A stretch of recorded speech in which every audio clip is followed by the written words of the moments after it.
El punto de partida necesariamente en este tema tendría que ser la definición de desarrollo sostenible que tiene Naciones Unidas. Y dice, el desarrollo que satisface las necesidades de la generación actual sin comprometer la capacidad de las futuras generaciones para satisfacer sus propias necesidades. Esto implica un equilibrio entre el crecimiento económico, la inclusión social y la protección del medio ambiente. Además, se busca satisfacer las necesidades humanas sin dañar el medio ambiente. Digamos que este es el punto de partida, pero al mismo tiempo ha sido el discurso que durante los últimos años hemos escuchado en el mundo entero. Lo hemos escuchado en todos los continentes. Digamos que no hay una voz que se oponga a este discurso y a este planteamiento. La pregunta ¿es un mero discurso? ¿Es un planteamiento que en un modelo económico como el modelo neoliberal podría ser posible? Esa es la pregunta que en últimas el presidente Gustavo Petro en su proyecto de país, en su programa de gobierno, se hace e intenta contestar cuando crea el plan de desarrollo. Porque el modelo neoliberal, que en algún momento algunos, cuando yo era estudiante como ustedes, no muchos de ustedes, algunos llamábamos capitalismo salvaje, ese modelo neoliberal nos impide de una u otra manera poder llegar a este concepto que Naciones Unidas nos entrega. No conversa porque ese modelo neoliberal tiene una cosa clara: la producción y el capital y la acumulación por encima de todo. Y para poder hablar de desarrollo sostenible necesariamente tendríamos que revisar la acumulación desde las cosas más simples. ¿Cuántos pares de zapatos, quienes pueden hacer ese proceso de acumulación, que no son todos, tiene usted en su closet? De esos zapatos, ¿cuántos pares no se pone hace más de un año? Pero ahí están. O vestidos, o pantalones, o hebillas para el cabello, o cuántos televisores hay en mi casa, para ponerlo en un sentido simple. O ahora que nos inventamos el pico y placa, quienes tienen posibilidades económicas, ¿cuántos carros hay en su casa? Para que usted pueda salir todos los días. Hay una acumulación permanente que tiene que ver con el modelo económico, que no voy a profundizar, entre otras cosas porque no soy economista y no quiero ser, digámoslo así, irrespetuosa con un conocimiento que no manejo a fondo como lo manejan algunos. La visión que tiene el presidente Gustavo Petro cuando empieza y dice, mi gobierno, eso que va a soportar mi gobierno es Colombia, potencia mundial de la vida. Lo que está diciendo es cómo ponemos a conversar la vida humana con las otras formas de vida, y se refiere a la vida natural, animal o vegetal. Es decir, a cómo conversamos para hablar de la vida en su conjunto y no solo de la vida humana. Porque además nuestra vida como vida humana depende de la vida de la naturaleza, entre otras muchas cosas. Esta visión pues termina diciendo, tenemos que empezar a hablar de justicia social, que también ha sido un mero discurso, y vamos a hablar de justicia ambiental. Ahí está la discusión, que no solamente él trae a la nación, al país, a Colombia, sino que además la pone en el escenario de lo internacional. Como lo decía, lo iniciaba en mi saludo de esta mañana, intenta y hace en la práctica el presidente Gustavo Petro decir, sí, este es el discurso y las medidas en políticas públicas para lograr que ese discurso también las voy a tomar. Y empiezan los grandes debates, ¿cómo vamos a dejar de explotar petróleo? Necesitamos la plata del petróleo, por ejemplo, que creo que todos ustedes lo han escuchado durante los últimos 3 años. O dice, ojo, vamos a mirar qué hacemos con la gasolina, porque hay que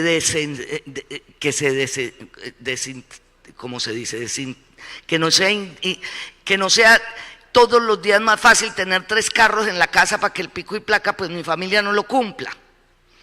O que nadie se preocupe por la posibilidad de comprar un carro eléctrico que contamina menos. Y esto lo hace un presidente que genera menos del 1% de las actividades industriales y de todo tipo que afectan el medio ambiente y la vida misma de la Casa Grande. Menos del 1% de los gases que se producen en el mundo efecto invernadero los produce Colombia. Y es Colombia quien se para con un presidente que dice, pues nosotros vamos a aportar a esa vaina, no solo en el discurso, sino que vamos a empezar a tomar medidas.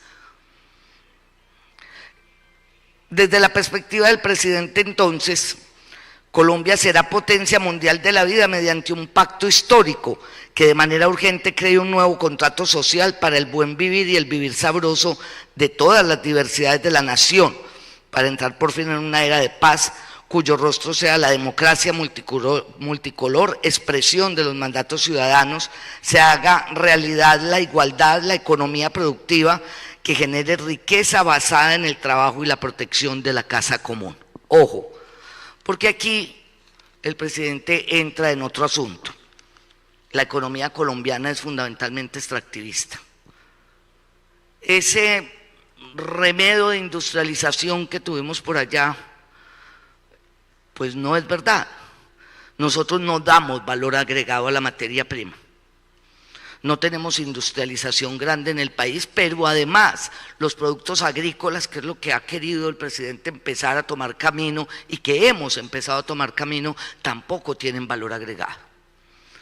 Entonces nosotros exportamos aguacatejas o exportamos frutas que en un país tan rico como el nuestro, pues aquí hay frutas que en Europa, en China, nadie conoce o no conocían y conocen cuando vienen a Colombia, pero no le damos valor agregado. Producimos uno de los mejores cacaos del mundo, sobre todo en el Pacífico colombiano. Tal vez hemos ganado premios al mejor cacao del mundo, pero no le damos, no hay transformación de esa materia prima. No tenemos mermeladas, por ejemplo, para exportar y para nosotros mismos comer, para poner un ejemplo simple, o no transformamos en general fuera de la Nacional de chocolates, que ya de Nacional tiene bien poquito, para transformar ese cacao en diferentes formas. Ustedes pueden ver en el Pacífico las mujeres del Pacífico transformando su cacao, pero si ustedes ven cómo lo transforman, son 20 mujeres de una asociación que en una pieza pequeñita de 3x3, 4x3, metieron un aparatico muy poco tecnológico, de muy poca avanzada, y logran sacar algunos chocolates. Eso no es industrialización del país. Hoy, por ejemplo, para ponerles algo de lo que se está haciendo en lo público, el Instituto Colombiano de Bienestar Familiar hoy ya está haciendo bienestarina de, recuérdenme el nombre de esta fruta, David, de chontaduro. Los jóvenes no, pero los que estamos más viejos recordamos que hace muchos años, tal vez 15, nos dimos golpes de pecho en Colombia porque nos decían que en el Chocó le daban la bienestarina a los marranos y nosotros hicimos el escándalo y nos parecía terrible. Claro, es que los niños del Chocó pues no comen bienestarina como la conocen, porque no está en la base de su alimentación, porque no les sabe a lo que ellos tienen en su base alimenticia. Hoy están felices con la bienestarina de chontaduro y ya empezamos a sacar también la de plátano, que es la base alimenticia. Entonces ya la bienestarina no es un polvito o líquida cuando la dan líquida, que para los niños es absolutamente, y niñas, extraño comerla, sino que estamos dándole valor agregado al plátano y al chontaduro, pero al mismo tiempo garantizando que para el niño y la niña sea rico, sabroso comerse su bienestarina. Se llama valor agregado, no lo hacemos en Colombia. Ese remedio de principio de industrialización se quedó ahí. Cuando empezamos este gobierno, el kilo de oro en Estados Unidos costaba $35.000. ¿Ustedes saben cuánto cuesta hoy? $130.000 en 3 años. La gasolina para la guerra. Y cuando usted va a los territorios marginados y excluidos, a los territorios mineros y a los territorios de conflicto, ¿cuál coca? Pues sí, también, no lo voy a negar. Pero el oro ilegal en Colombia es hoy, con esos valores internacionales, gasolina para la guerra. Eso es. Y ya para no pagarle impuestos, entonces ya no lo procesan ni siquiera en Colombia para llevarse en la barrita de oro, lo estoy diciendo en términos coloquiales, sino que además están sacando del país la piedra y la arena entera y en un barco que sale de Colombia lo transforman. Y resulta que eso paga el 80% menos de impuestos que si sacaran el oro, que sería lo mínimo. Muchos de ustedes han oído hablar del coltán, en el Amazonas. Ustedes saben que en la legislación colombiana el coltán no existe. No podemos regularlo porque no existe y tenemos un Congreso que no deja pasar la nueva ley minera que reconoce que en Colombia hay coltán y empieza a regular esa producción. Esas son las realidades de lo que nos circunda y son las realidades de la supuesta producción colombiana. Las políticas diseñadas son las siguientes, voy a tocar solamente algunas. Descarbonización de la economía y transición energética justa. Miren, Colombia tiene en algunos departamentos, sobre todo en el centro del país y Antioquia, la generación de energía hídrica, mucha.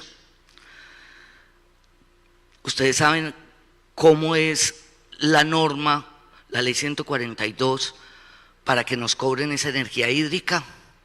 Nos la cobran con el costo de la que cuesta más plata generar, es decir, carbón. En esa fórmula que es la que dice cómo vas a pagar tú los servicios públicos, te los cobran como si fuera carbón, energía generada por carbón. Y hoy hay una enorme discusión porque las poblaciones, en vez de crecer esa empresa que ha sido el cobro de energía permanente y el mal manejo, las grandes hidroeléctricas nos generan también problemas con los ríos. Terminó la Corte diciendo que el río Cauca, donde tenemos la central hidroeléctrica de Empresas Públicas de Medellín más grande de América Latina, pues está matando el río Cauca. Y tocó decir que el río Cauca entonces es sujeto de derechos, porque es sintiente. En una propuesta que durante más de 30 años se hizo de hacer 7 centrales a filo de agua, se hace una gran represa que mata el río Cauca en ese pasar por Antioquia. Claro, cuando llega el presidente Gustavo Petro y resulta que empezamos a tener cifras que ahora les voy a dar exactas, donde las comunidades energéticas pueden generar su propia energía, inclusive les sobra para venderle al sistema, los que se están llenando los bolsillos con la generación de energía obviamente brincan, porque es el modelo neoliberal que busca la enorme ganancia por encima del bienestar de la sociedad, por encima del buen vivir y el compartir y el caminar entre la naturaleza y los seres humanos. Y mientras más crece, en Medellín, creo que aquí también, no conozco las cifras de aquí, pero en Medellín la gente de estrato 5 y 6 está poniendo paneles solares y dejando de consumir la energía que crean las grandes empresas. A ellos nadie les ha dicho nada. Pero hay una problemática profunda, porque en una comunidad que queda a 8 horas de la cabecera municipal, ponemos paneles solares para que la gente tenga energía. Porque como no la tienen que pagar a los precios de la energía generada por el carbón, que son los más caros, entonces ahí sí hay una dificultad y un problema. Volvemos, si no hay un cambio en el modelo económico, pues no va a haber un buen caminar entre los seres humanos y la naturaleza. Eso no es otra cosa que la democratización de la energía, no tiene otro nombre. Es que no puede depender que yo tenga el uso de la energía dependiendo de qué tan pobre, tan miserable o qué tan lejos vivo de una cabecera urbana. Es un derecho tener esa energía para 1.000.000 de cosas. El segundo es el ordenamiento territorial alrededor del agua. Las grandes ciudades en Colombia, las capitales, no generan ninguna el agua que consumen, la consumen de afuera. Y el capital mismo, ese modelo neoliberal, porque en últimas no es que estemos en contra del desarrollo del capital, este proyecto no está en contra de eso. Lo que queremos es desarrollar el capitalismo con un modelo diferente al neoliberal para poder avanzar. Entonces usted encuentra ciudades que tienen que traer el agua de bien afuera para poder tener agua potable en esas grandes ciudades.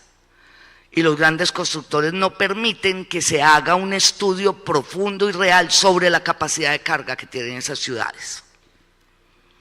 Ciudades que hoy tienen 500.000, casi que 1.000.000 de habitantes, más de los que deberían tener si el ordenamiento estuviese alrededor del agua y del buen convivir con el agua de los seres humanos.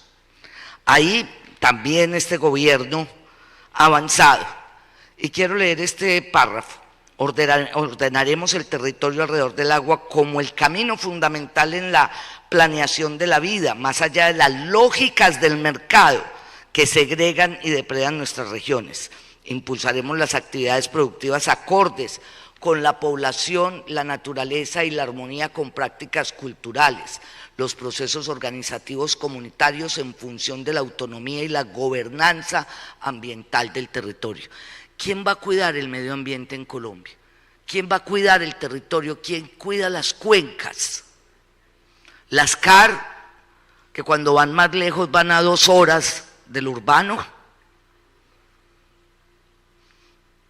Pues no, son los territorios y su gente quienes tienen que hacerlo. Hace unos meses vimos un gran triunfo del movimiento indígena en Colombia, con 5 decretos que entre otras cosas les permiten ayudarnos a cuidar los territorios que ellos habitan. Se los permite. Y no debería suceder solo con los indígenas, sino con los afros, con los campesinos y campesinas, etc. Hablamos ya de la justicia social y la transformación productiva.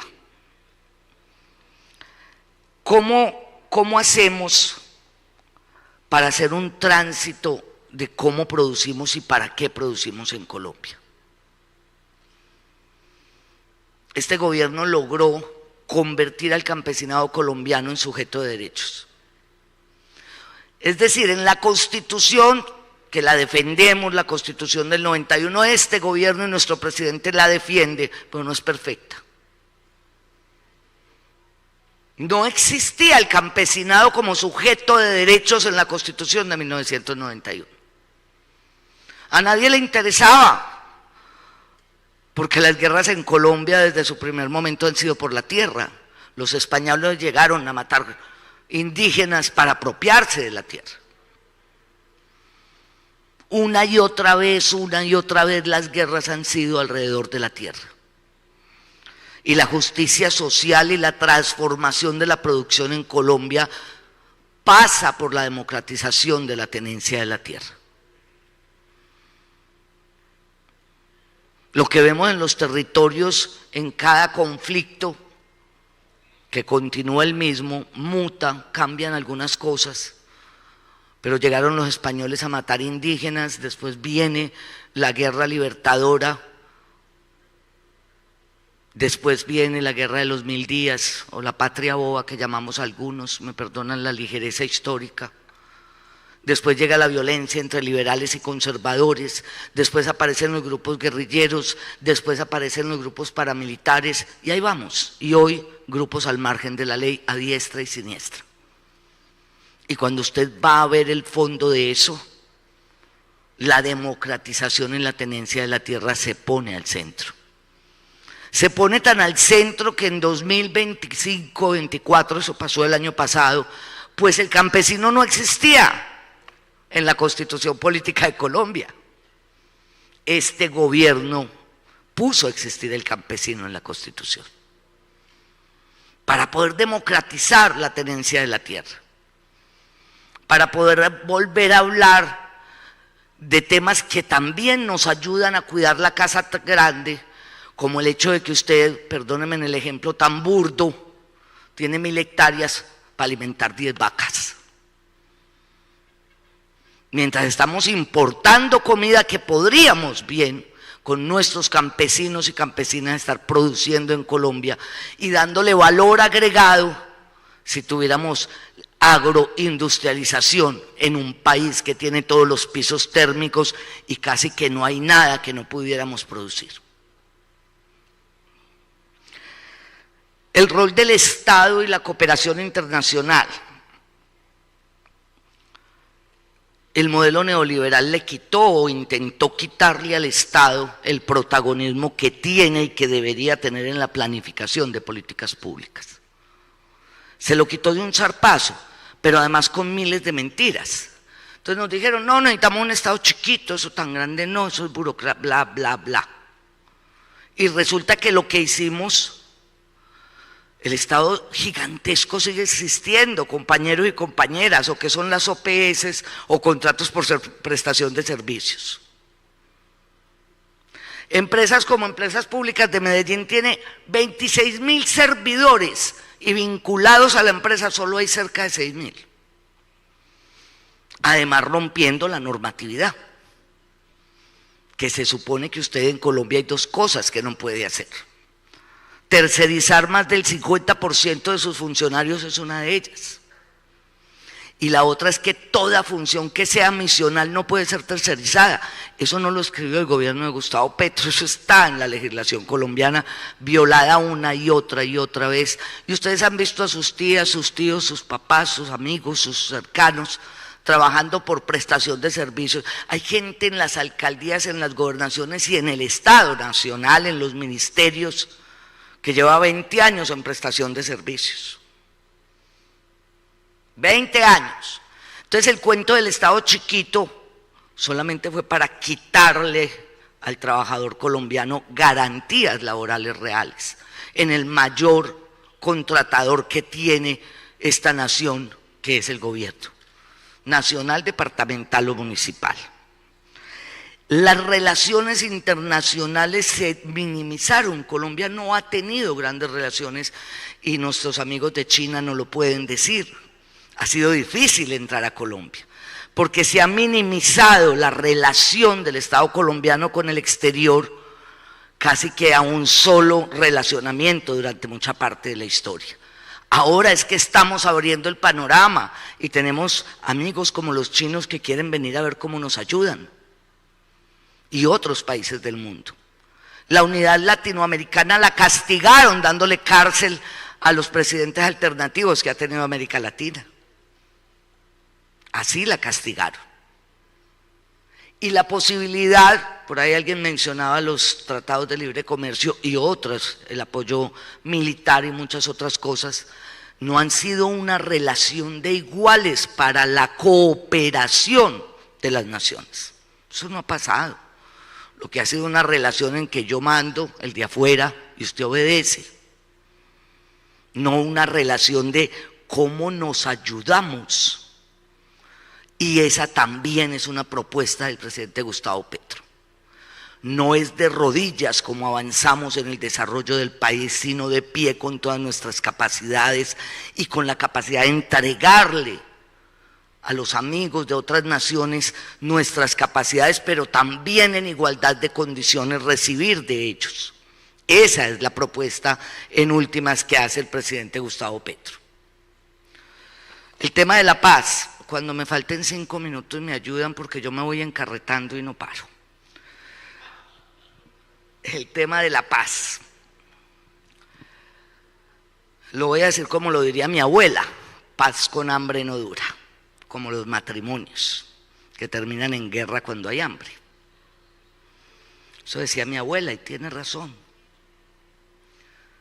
Si nosotros no logramos llevar vías, agua potable, desarrollo al Cañón del Micay, al Catatumbo, al nordeste antioqueño,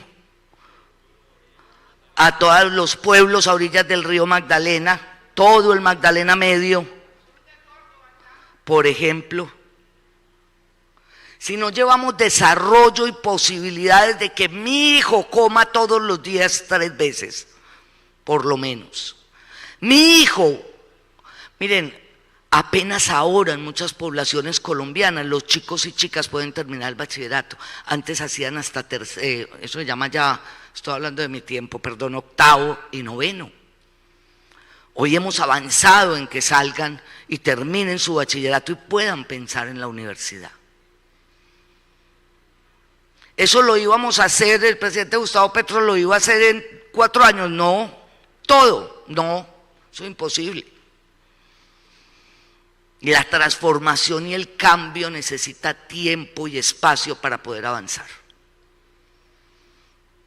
Pero paz, cuando yo tengo mis hijos con hambre, bajar un costal de zanahoria me cuesta 100.000 pesos y abajo me lo compran en 12 o 13.000 pesos.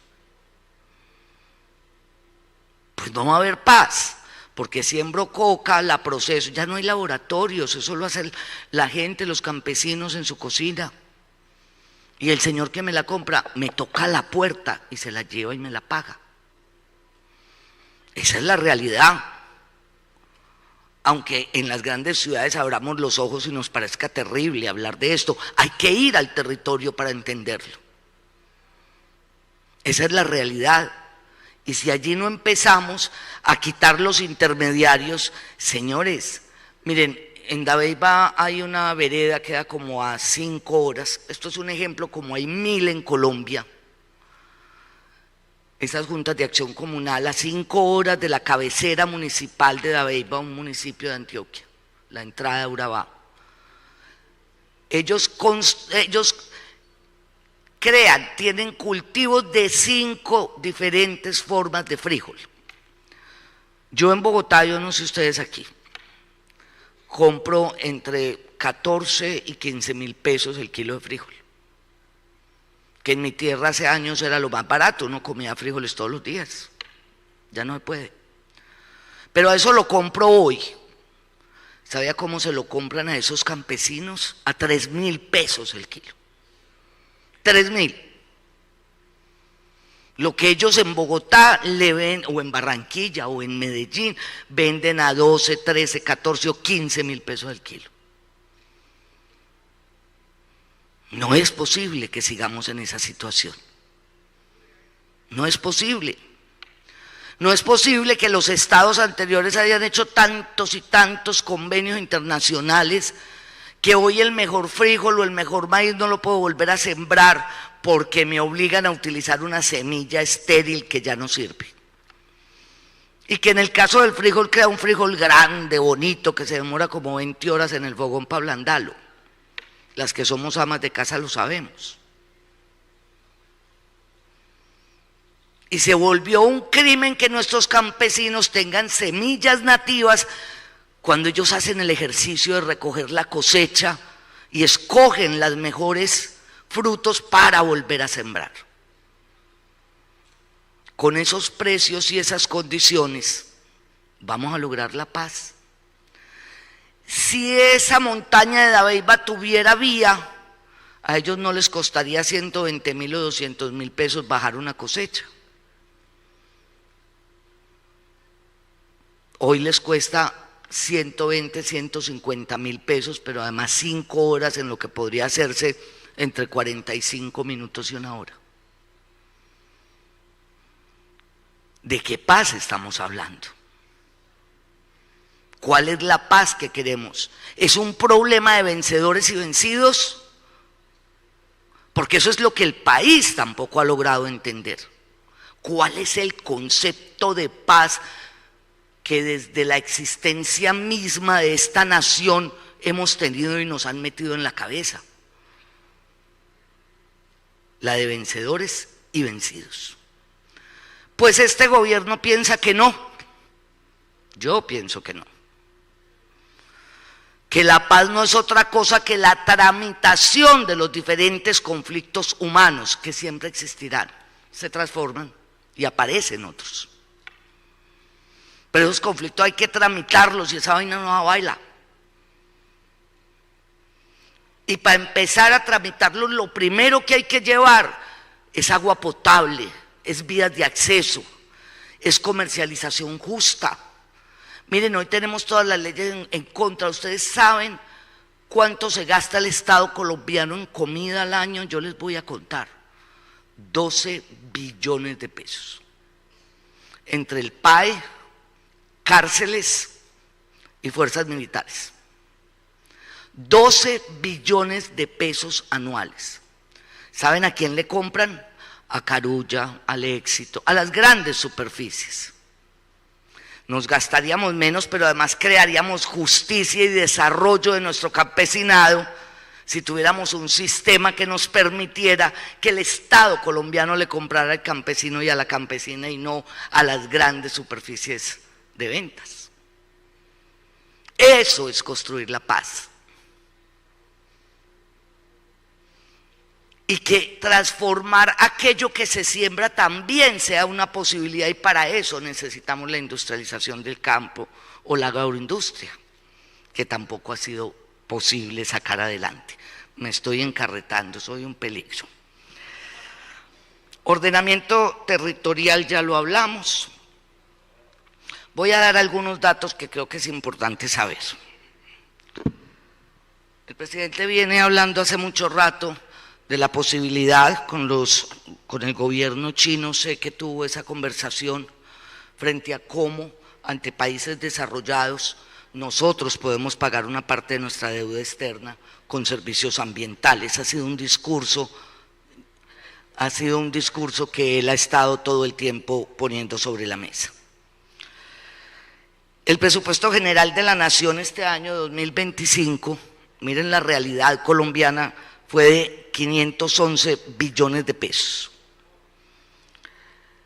No les voy a decir el decreto, bueno. La distribución incluye 327 billones para funcionamiento, 82 billones, solo 82 billones de 511 para inversión, para hacer nuestros programas sociales.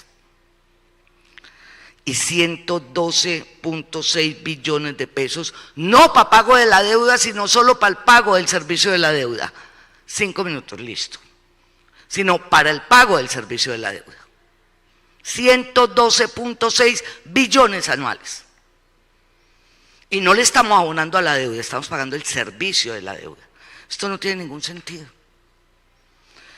Yo traje muchos más datos, pero quiero ser juiciosa porque sé que vamos atrasados en la agenda.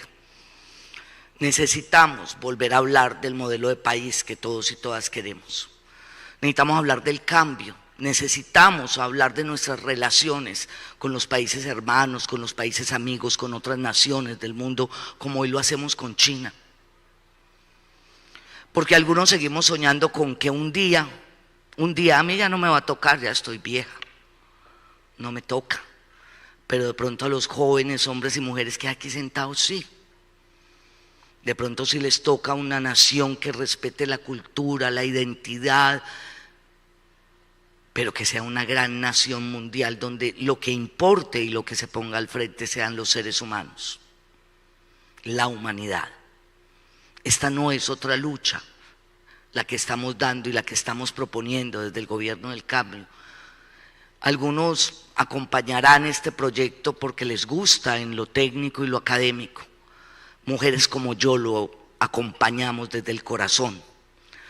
Yo tengo 58 años y tiré piedra la primera vez en mi vida a los 14. Vengo de la lucha social. Hoy soy consejera presidencial y no se me ha olvidado de dónde vengo. Espero que no se me olvide jamás, porque eso me forjó. Y eso me enamoró de estar hoy diciéndole por todo el país al pueblo colombiano: vamos adelante con este cambio, no es fácil. Vamos a seguir encontrando dificultades. vamos a seguir encontrando grandes piedras en el camino, pero hay que seguir luchando. Para los que viven en las grandes ciudades como ustedes y yo, pero sobre todo para todos esos hombres y mujeres bellos colombianos y colombianas que están en territorios marginados y excluidos y hoy como nunca necesitan que China nos ayude, necesitan que ustedes los ayuden, que apoyemos ese salto gigantesco de que hoy en Colombia exista el campesinado nuevamente, por ejemplo. O que apoyemos el que tengamos 150.000 cupos más universitarios, como lo hemos logrado. O el 97% de matrícula cero en todas nuestras universidades públicas. Esos son los sueños que algunos no vamos a abandonar, que desde muy chicos estamos luchándolos y que los vamos a seguir luchando. Yo me pongo un poco romántica cuando estoy en la universidad pública. Yo vengo de la Universidad de Antioquia y me tocaron tiempos de trabajo conjunto con universidades como la del Atlántico. Así que este romanticismo no es mera cantaleta, es lucha pura de todos los días, porque vale la pena cambiar un país tan rico, tan exageradamente rico, con gente tan bella como Colombia. Así que el presidente Petro los abraza y yo les digo, el cambio vale la pena. Muchas gracias.